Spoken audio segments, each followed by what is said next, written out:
À ceux et à celles qui feront le siècle qui commence, nous voulons dire avec notre affection, créer, c'est résister. Résister, c'est créer.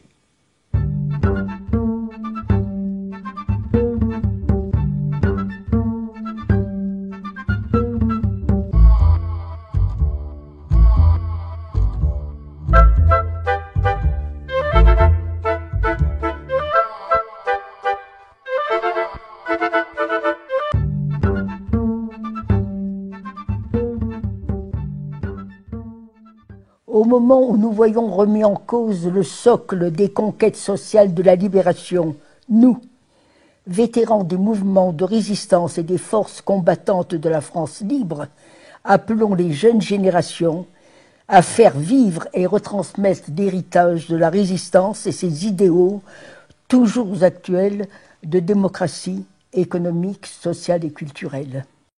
60 ans plus tard, le nazisme est vaincu grâce au sacrifice de nos frères et sœurs de la résistance et des nations unies contre la barbarie fasciste.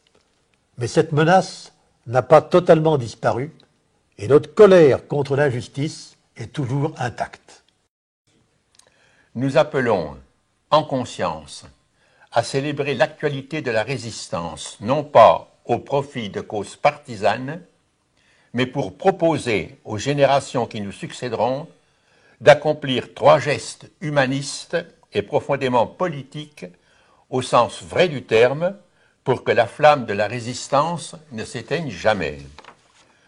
Nous appelons d'abord les éducateurs, les mouvements sociaux, les collectivités publiques, les créateurs, les citoyens, les exploités, les humiliés, à célébrer ensemble l'anniversaire du programme du Conseil national de la résistance, adopté dans la clandestinité le 15 mars 1944, et qui préparait la sécurité sociale et les retraites généralisées, le contrôle des féodalités économiques, le droit à la culture et à l'éducation pour tous, une presse délivrée de l'argent et de la corruption, des lois sociales, ouvrières, agricoles, etc.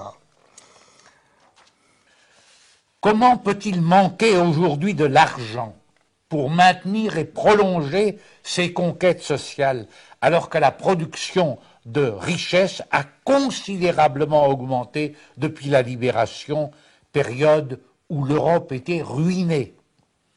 Les responsables politiques, économiques, intellectuels et l'ensemble de la société ne doivent pas démissionner, ni se laisser impressionner par l'actuelle dictature internationale des marchés financiers qui menace la paix et la démocratie. Nous appelons ensuite les mouvements, partis, associations, institutions et syndicats héritiers de la résistance à dépasser les enjeux sectoriels et à se consacrer en priorité aux causes politiques des injustices et des conflits sociaux.